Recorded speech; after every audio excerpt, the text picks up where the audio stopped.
વગર પૈસે નહીં મળતો હે એટલે આપણા ગામમાં ઉભરો ઘણા બધા ભગત દેખાય એટલે કોઈ કિંમત નહીં સમજવી એવું ના સમજતા કોઈ પૂરબની પુનાઈ પડી હોય હે કોઈ પૂરબનો આ કર્મ આપણું સંચિત પડેલું હોય ને તો આ બધું મળવાનું થાય હે એ સિવાય થતું નથી અઘારમાં જન્મ થાવો ને આપણો એ પણ એક પૂરબનું કર્મ પડેલું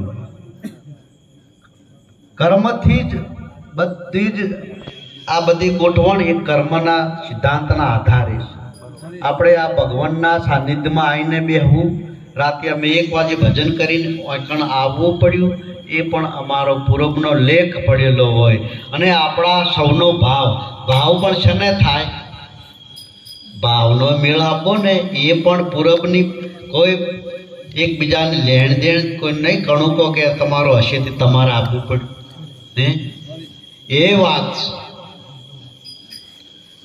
કર્મનો સિદ્ધાંત એટલો છે કે તમારું કોઈ પણ કર્મ હોય તો બાકી રહેજો તો કોઈના કોઈ આધારે એ પૂર્ણ થાય ને થાય જ એક સજના કરીને એક કસાઈ હતો સજનાની વાર્તા સજનો મુસ્લિમ કુટુંબમાં જન્મ લીધેલો સજનો એનું નામ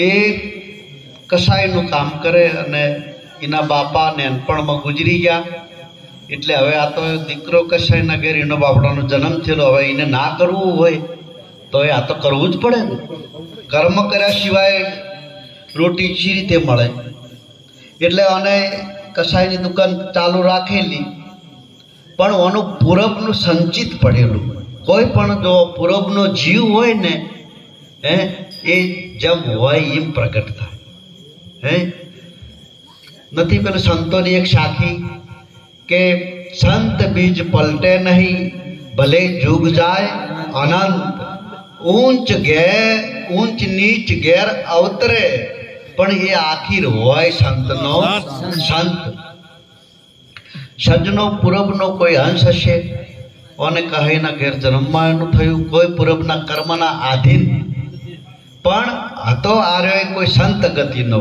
જીવ એટલે હોય કોઈ સાધુ સંતને જુઓ ને હવે આરીએ દુકાનોને આરીએ અને કોઈ સાધુ સંતને બાળને દોડે બાપુ અમારી દુકાને આવો કે અલ્યા તારી દુકાને જીઓ આવે સાધુ સંતો આવે કે બાપજી મારી દુકાને એવું ભૂલી જાય બચારો એનો ભાવ જે જૂનું સાધુ સંત દેખીને દોડીને જ જાય સંત દેખી કે નમણા નહીં કરણી છે કામ હે આ તો દોડીને જાય સંતો ભાઈ ગંગા નદીના કોઠેથી થોડું દૂર હતું એ સંતો નહીં નીકળે ત્યારે દોડતો બાપુ મારી દુકાને આવો કે એટલે વળી પેલા ના જોયું કે હેડતાણ આવો થોડો ઢુકળે છે કે પેલી મારી દુકાન પાસે હાલે આવાતું છે તારી દુકાને મહાત્મા પાછા વળી બાપડો ઓના ને હા કાર નો કહો કે કોક સંત આવીને મારી દુકાન ઘડીક બેહી અને ખાધી વાણી કઈ તો થોડોક સત્સંગ કરે તો મો હોબળું ઓનો આવો ભાવ પણ ઓને દુકાને આવે કોણ એમ કરતે કરતે જો મહાપુરુષ કોઈ સમજુ પુરુષ જેનામાં પૂર્ણતા હોય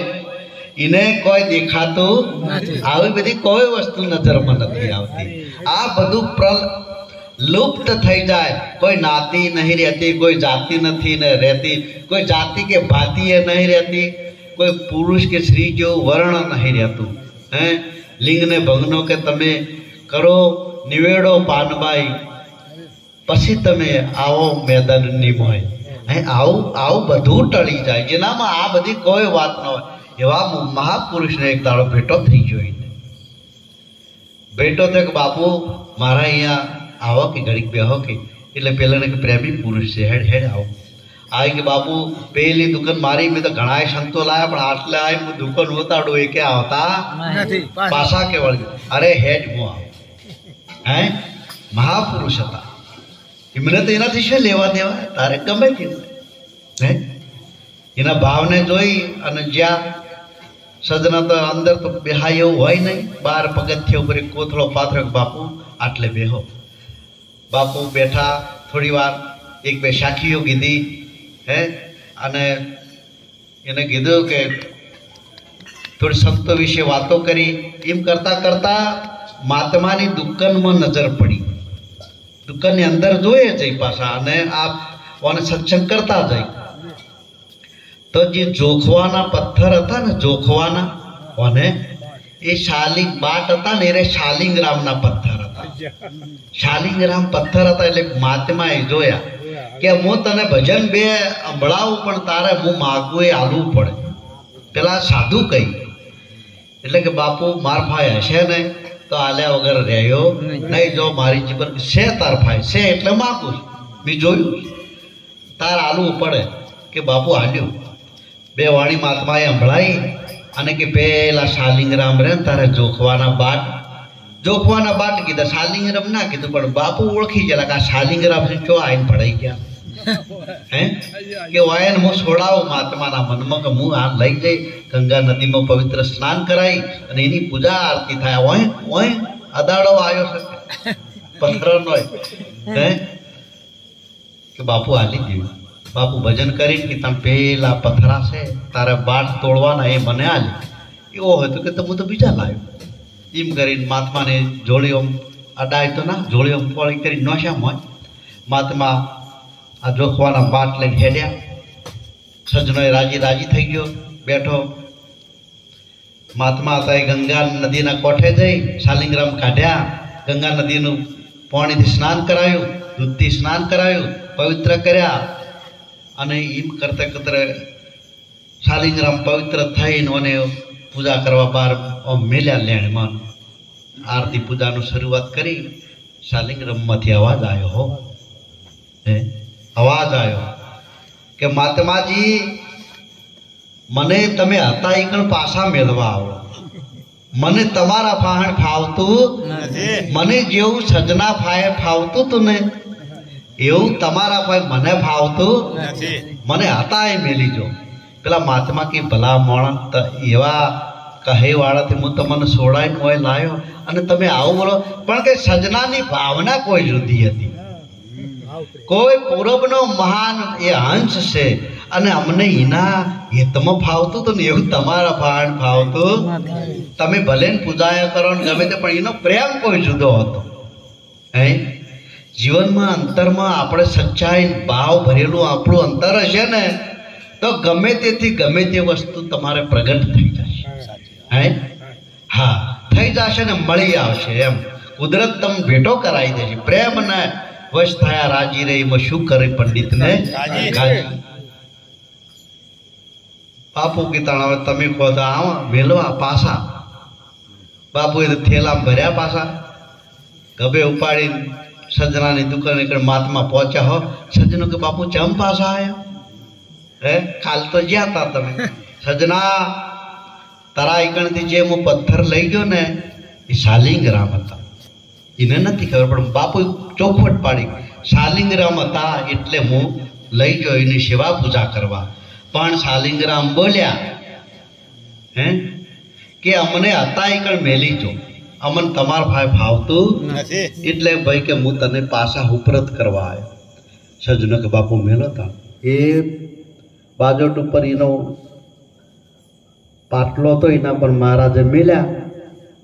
સજનાને એમ થયું ઓહો જો કદાચ શાલિંગરામ એમ કહેતા હોય કે મને હોય કણ ફાવે આવા મહાત્માઓ ફાવે રહ્યા નહીં મારે આ કોઈ કરવું એમ કરીને સજને થેલો લીધો.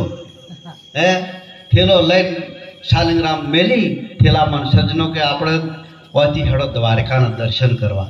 દ્વારકાની દર્શન કરતા બધી જાત્રા એ કરા. અરે બોલતા જો મારા અંગાથી ભગવાન હોય તો મારે કોક મેળ પડી જાય. સંતોનો જો તો ભેટા કરશે ભજન હોબળશે તો રોટી તો મારો ધણી હાલશે ગમે તે હાલશે ને એમ કરીને નીકળી ગયો. હવે આ નીકળ્યો ને એટલે રસ્તામાં રાત પડી. પેલા હેઠતું જવાનું બધું હતું આવું સાધન હતા ને. રાત પડી એ વખતે રજવાડાના રાજ ચાલતા આવું નહીં સુવાટ હાલવાનું આમ ને તેમને ઓટમ લડી પડ્યા. તે રાત પડી ગઈ એટલે ગામના ગોદરેજને પૂછ્યું કે વાંકણીએ ચોય રહેવાનું કોઈ એવું કોઈ રોટી પાણી મળી જાય અને કોઈ રહેવાની જગ્યા ખરી કોઈ મહાદેવ મંદિર કે એવું. સજનો હતો એકદમ રૂપાળો હતો બહુ દેખાવડો પણ હતો. એટલે એવાકમાં એ દરવાજાના આજુબાજુ એક ગણિકા રહેતી હતી. ગણિકાને કોકને ઓરવા આપવું અને પેલો ભાઈને બે વાતો કરી, સજનો બે, અને ગણિકા ઓને જોયો એટલે એને એમ મનમાંથી કહો આ રહેવાનું કહે છે ને આવો કોઈ મહાપુરુષ મળી જાય તો મારે ઘેર લઈ જાઉં. તે ગણિકા કે હેડો હેડો મારે ઘેર રહેજો. પેલા ભાઈ કે જો એ બેનનું ઘેર પણ જ છે, જો તમે ત્યાં રહેજો. ગણિકા સજનાને એના ઘેર લઈ જઈ. હવના મનના વિચાર હવ જોણે. હે તમારે તમે જાઓ તમારે તો કે ભાઈ સજના ને તો રાત રહેવાની મનમાં ભાવ, એ નથી બીજી કોઈ ભાવ નહીં. પેલી બેન લઈ ગઈ, એના મનની વાત એ જોણે. સજનો ગયો, બેને રોટલી પાણી રોટલા બનાયા, જમાડ્યા, પથારી કરી. અને બેનને ઘેરથી હતા એ બેનના ઘેરથી ને એક છોકરો, ત્રણ રાતના 12-1નો સુમાર થયો. એટલે પેલી ગણિકા હતી એના વિચારો પ્રમાણે સજનાના ખાટલે જઈને એના પગ હલાયો. સજનો ઊંઘમાંથી જાગ્યો. જાગીને અશ્વના બેનને જોયું કે મારી જો જેવી જેની અંતરમાં પડેલું હોય એવું પ્રગટ થાય. મારી કોઈ તકલીફ પડી, રાતના 12 વાગે મને જગાડવો પડ્યો, કઈ તમારા ઘેરથી સી મોદા પડ્યા, કોઈ થયું, કોઈ છોકરાને કશું થયું કે ના ના, હે કે મારે તારા ઉપર મને મોહિત હું થયું છું. હે એટલે કે સજનો કે માં તારા હાથના મેં રોટલા ખાધા, મારાથી આ કોમ થાય. પણ પેલીને ભાવ બહુ બિલકુલ વિચારો એના હારા નતા. એટલે કે તો એવું નહીં કરે ને તો હું તારા પર આળ ઉઠાડ્યું કે તમારા ઘેરથી આ છે, તમારે આ બધું છે ને આવું બધું કરવાની શું જરૂર? હે તમારા ઘેરથી એ છે એટલે કે તને મારા ઘરવાળા નડતા હોય તો કે લે તણીને હું મારી દઉં એમ કરીને ઘરમાં જઈને તરવેલ વળગી દીધી ને ઘર ધણીનું માથું ફટલે કાપી કાઢ્યું. કાપીને લોહીવાળા લુગડા કર્યા. હે ઓને તો કર્યા બોઘા પાડ્યા કે ઓને મારા ઉપર ખોટી દોનત કરી અને મારા ઘરવાળાને મારી કાઢ્યા. રાજના સિપાહીઓ આયા, સજનાન રાતનો પકડીને લઈ ગયા રાજ દરબારમાં લઈ ગયા. હવારે કચેરી ભરાય તાણે વાત, રાતે તો સજનાને પૂરી ગાડો કોટડીમાં. હવાર પડી, રાજાએ હુકમ કર્યો કે બોલાવો પેલા ભાઈને. બોલાયો કે ચમથી પેલા બેનના ઘરવાળાને મારે કે મુખમાં કોઈ જાણતો ભગવાન જાણે. બેને અને બધા પુરાવા પાકા હતા ને, અનુકૂળ મોને પેલી બેનનું કીધું હવે મોન્યું કે આ ભાઈની દોલત ખોટી હતી, તે આ બેનના ઘરવાળાને મારી નાખ્યો. ચલો રાજાએ હુકમ કર્યો કે એ ભાઈએ આ બેનના ઘરવાળાને માર્યો તો એના હાથ બે કાપી કાઢ્યા. અને બે હાથ કાપીને સજરાને તો રહેતો કર્યો. સજનો હેડ્યો દ્વારકા જો પેલો થેલો એમ વળગ્યો, વળગાડી રાખ્યો ગભે. દ્વારકાધીશના મંદિરે જઈને સજનો દર્શન કરે અને સજનો હવા માંડ્યો. ભગવાન હમ જોઈને કે ભગવાન આ બધું હું તો તારી જાત્રા, આ તો એ શું ખોટો હતો કે તારી જાત્રા એ નીકળે મારતા હલાડા હોમાં વળા થયા હતો. હે એના કરતા હું તો હતો અહીંયા હારો હતો. આ ભગવાન મારા વહે આયા હે તો એમ શું કોમ કીધું તાણ કે મને ઈ ફાવે. હું તો અહીંયાનો વાદી સડ્યો હતો, હું તો હોમન નેહરી પડ્યો બાર જાત્રા એ તો હોમ દુઃખી થયો. ભગવાન તમે આમાં આવું ચમ કર્યું? ભગવાનની મૂર્તિમાંથી બોલો અવાજ આવ્યો દ્વારકાધીશ કે સજના એવું નથી, તારા મારા પૂરબ ન કરેલા કર્મ તમને આજ આડા આવ્યા છે. હે તમારા પૂરબ ન કરેલા કર્મ તમને આજ આડાય. કે શું કર્મ એવા અમે કર્યા કે પેલા ગામમાં તો એક બ્રાહ્મણનો દીકરો હતો, એટલે સંત ગતિ પ્રગટ થઈ. બ્રાહ્મણનો દીકરો હતો, જવાન જૂથ હતો અને બહુ મહાન શક્તિશાળી હતો. હિંમત તારે એટલી હતી, હાથમાં કોડા બળ્યો તો જબરજસ્ત હતો. અને જે પેલો ભય મરણો જેનું ગળું કપણું એ ભય પારધી હતો. અને જે બેન છે એ પેલા ભાવમાં ગાય હતી. તે ગાય દોડતી આવતી હતી ને પારધી ના ચેડે હતો, દોડ્યો આવતો હતો પારધી, ગાય ઓબા દેતી નથી ને, એટલે તું હોમેથી હેડ્યો આવતો હતો. એટલે પારધીએ બૂમ પાડી કે ભાઈ ગાય વાળજે વાળજે. એટલે તું જબરજસ્ત જોશ વાળો હતો. તે ગાય આવતી ને આવતી હતી ગળેથી આમ કે જમ લઈને પકડી પાડી. તારામાં બહુ તાકાત હતી એટલેથી એ ગાયને ગળેથી બે હાથે પકડી રાખી, હેડવા દીધી નહીં. એટલે પારધી આવ્યો અને એ ગાયને લઈ ગયો. પારધી લઈ જઈને એ ગાયને વધેરી. એટલે એ ભવનું પાપ આજે તને જો એ તારે એ હાથેથી ગાય પકડી તે તારા હાથ આ ભવમાં કપણ હે. અને જે પારધી હતો અને જે ગાય હતી એ ગાય જે આ બેન છે તે આ ભવમાં એ પારધીનું ગળું એને કાપે હે. ભોગવવા પડશે કે કરેલા કર્મના બદલા ભોગવવા પડશે. અંતે એ ભોગવવું પડે ને ભોગવવું પડે. આપણે સૌ મળ્યા હશે કે મળશે આદુના સિયા બધા મેળા હે. આ બધું જે અંતરમાં આપણી ભક્તિ આ બધા ભેગા કર્યા ને પેલી વખતે આ ભેગા જ કરતા હશે તો જ હરખાઈ આવે ન કે ના. અને જ્યાં સુધી એવું ભવમે હરખાઈ આવી હોય ને તાણ સુધી હું અહીંયા અત્યારે આવે તાણ સુધી ભાવ રહે ને થોડા દાડા થાય ને પછી ના મેળા ના આવે તો એને સમજી લેવાનું કે આવા પેલા વખતનું વળી પાછું કોક વચમાં ઊભું થયું હે. ને કે બે ભાઈ હોય અને એક સાબડીમાં ખાતા હોય નેના હોય ઓ હે નિહાળ જઈ બધું કરીને પછી થોડા મોટા થઈ લગ્ન કરે છે 8-10 વર્ષ થઈને પછી જુદા તો રે થારા સબ જુદા તો રહેતા રોટલા જુદા કરીને ખાઈને વળા જુદું કઈ માં બોલે ના ગતું લે પેલા વિવાહમાં ના જાય એ છોકરા ના ગમે કશે ના જાય. એટલે પેલા સાબડીએ ખાતે ઈ રહ્યા છો તમે તો આ ચમ થયું. પેલી વખતે પાછું એમ ગોટા જ કર્યા ભાઈ ને એટલે પાછું આ વખતે થોડા દાડા સામું એ જ ભાઈ હોય એ જ અંતર શું થયું કોહડો એક માના હોય હે તોય અણબોલવાનું થઈ જાય છે. શું થાય પૂરબનું તમારું કોઈ પણ કર્મ થોડું અધૂરું રહી જશે તો ભોગવ્યા સિવાય છૂટકા નથી. આવા પ્રમાણો આપણા મહાપુરુષો કેટલાય બધા હે રામને લક્ષ્મણને જો પાછું આપવા પડતા હોય તો પછી આપણા તો શું હવે હ. એટલે આપણે કોઈ નવું કર્મ આપણાથી સંચિત ના બંધાઈ જાય ને એની બહુ કાળજી રાખ હે. સારું કાર્ય થઈ જાય એનો વધો નહીં પણ જો બે ખાતા હરકત છે તમારું ખોટું એ ભોગવવાનું અને ના સારું કર્મ કરેલું ભોગવવાનું બે ભોગવવાનું તો બે હોય કે હેડો પેલું પૂન પાપને પાછું પાડે પૂન ખૂબ કરત પાપ પાછું પડી જાય ના.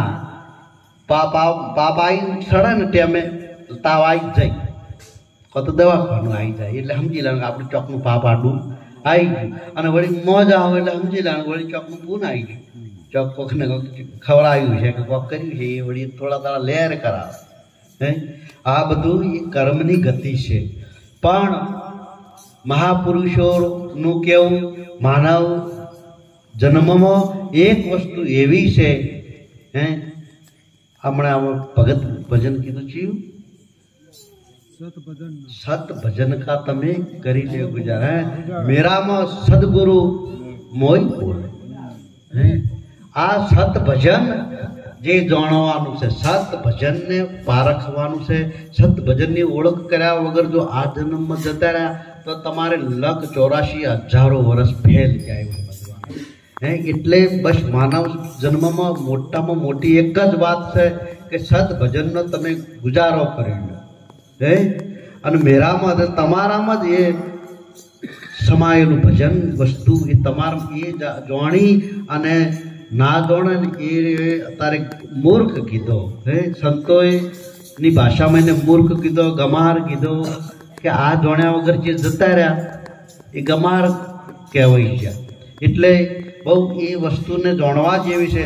આ બધું આપણે કરતા હોય પણ અધૂરું